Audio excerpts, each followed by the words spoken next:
Hi guys, welcome to my channel. இன்னைக்கு நம்ம என்ன பார்க்க போறோம்னா, ஒரு பெருமாள் கோயிலில் கொடுக்குற புளியோதரை வந்து நம்ம வீட்டில் எப்படி செய்யலாம் அப்படின்னு சொல்லிட்டு பார்க்கலாம். அந்த ஸ்டைலில் கோவில் ஸ்டைலில் எப்படி செய்யறதுன்னு பார்க்கலாம்.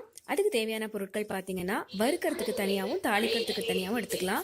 வறுத்து அரைக்கிறதுக்கு பார்த்தீங்கன்னா 1.5 ஸ்பூன் உளுத்தம்பருப்பு, 1.5 ஸ்பூன் கடலைப்பருப்பு, 2 ஸ்பூன் வர கொத்தமல்லி, ஒரு 3 காஞ்ச மிளகா எடுத்திருக்கேன், 1 ஸ்பூன் குருமிளகு, 1/4 டீஸ்பூன் வெந்தயம், ஒரு 1/4 டீஸ்பூன் வந்து பெருங்காயத்தூள் எடுத்திருக்கேன். இப்போ அடுத்து தாளிக்கிறதுக்கு பார்த்தீங்கன்னா கடுகு 1 ஸ்பூன், உளுத்தம்பருப்பு, கடலைப்பருப்பு எல்லாமே ஒரு டீஸ்பூன், வெந்தயம் மட்டும் ஒரு 1/4 டீஸ்பூன், 2 வரமிளகா எடுத்திருக்கேன், கொஞ்சம் பெருங்காயத்தூள், கொஞ்சம் கருவேப்பிலை. அடுத்து பார்த்தீங்கன்னா நிலக்கடலை வந்து ஒரு கை அளவுக்கு வறுத்த நிலக்கடலையே உங்களுக்கு கிடைக்குது. அதை தோல் எடுத்தும் நீங்கள் யூஸ் பண்ணிக்கலாம், இல்லை தோல் எடுக்கலைனாலும் பரவாயில்ல. ஒரு பெரிய நெல்லிக்காய் சைஸ் புளியை வந்து தண்ணியில் கரைச்சி வச்சுருக்கேன். இப்போது இதை எப்படி செய்கிறதுன்னு பார்க்கலாம். இதுக்கு வந்து வானலியில் கொஞ்சம் நல்லெண்ணெய் விட்டுக்கோங்க. ஒரு 2 டீஸ்பூன் நல்லெண்ணெய் விட்டுருக்கேன். இது எதுக்குன்னா நம்ம வறுத்து அரைக்கிறதுக்காக. நீங்கள் இதை வந்து எண்ணெய் ஊற்றாமையும் வறுத்துக்கலாம். நான் வந்து 1 டீஸ்பூன் மட்டும் எண்ணெய் ஊற்றி அதை வறுத்து எடுத்துக்க போகிறேன். இப்போ நம்ம காம்புக்கு இல்லாமல் போட்டிருக்கிறதுனால இந்த எல்லாமே ஒட்டுக்கா போட்டாலும் அந்த நெடி வந்து வரமிளகாயோட நெடி வந்து நம்மளுக்கு அடிக்காது. அரைக்கும் போது இந்த காம்பை எடுத்துகிட்டு அரைச்சிடுங்க.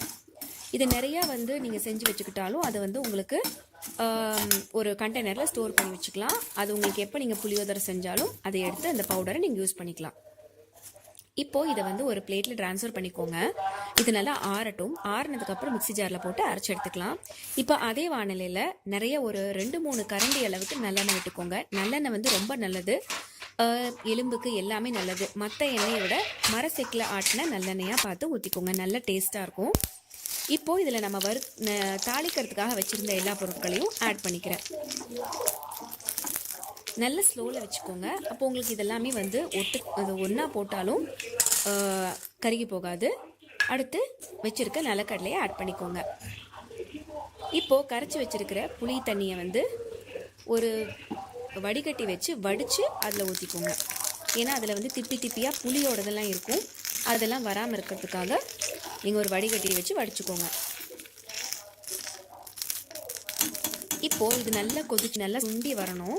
அதுக்குள்ளே நம்ம வந்து இதை ஆறி போன இந்த வறுத்து வச்சுருக்கிறதெல்லாம் நம்ம ஒரு மிக்சியில் போட்டு அரைச்சி எடுத்துக்கலாம். நீங்கள் நல்லா கொரன்னு அரைச்சிக்கலாம். இல்லை அப்படின்னா நல்லா நல்லா கிரைண்ட் பண்ணி நல்ல பொடி மாதிரியும் பண்ணிக்கலாம். இப்போது இதை வந்து நம்ம புளி தண்ணியோட ஆட் பண்ணிக்கலாம். இப்போ நல்லா கொதிச்சிட்ருக்கு. இந்த சமயத்தில் நீங்கள் இதை ஆட் பண்ணிக்கோங்க.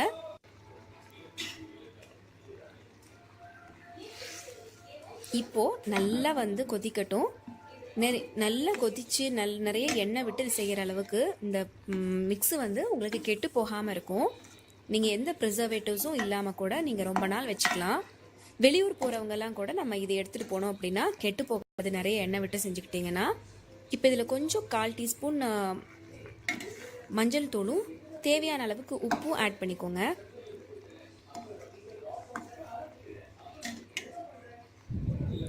இப்போ நல்லா எண்ணெய் பிரிஞ்சு வர வரைக்கும் இதை நம்ம வந்து கொதிக்க விடலாம். இப்போது நான் எக்ஸ்ட்ராவாக எண்ணெயும் பிரிஞ்சு வந்திருக்கு. எக்ஸ்ட்ராவாக ஒரு 2 டீஸ்பூன் எண்ணெயும் நான் சேர்த்துருக்கேன். நல்லெண்ணெய் பார்க்கவே ரொம்ப நல்லா இருக்குது, நல்ல வாசனையாக இருக்குது. இப்போது ஒரு நல்ல பெரிய பிளேட் எடுத்துட்டு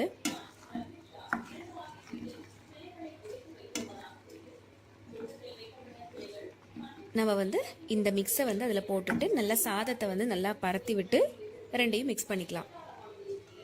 நம்ம ஏன் நல்லா பெரிய பிளேட் எடுக்கிறோன்னா எல்லாமே வந்து நல்லா கலக்கிறதுக்காக நம்ம பெரிய பிளேட் எடுத்து நம்ம நல்லா கலக்கிக்கலாம். ரொம்ப டேஸ்டியான புளியோதரை ரெடி. இந்த வீடியோ உங்களுக்கு பிடிச்சிருந்தா சப்ஸ்கிரைப் பண்ணுங்கள், என்னோட சேனலுக்கு மறக்காமல். தேங்க்ஸ் ஃபார் வாட்சிங்.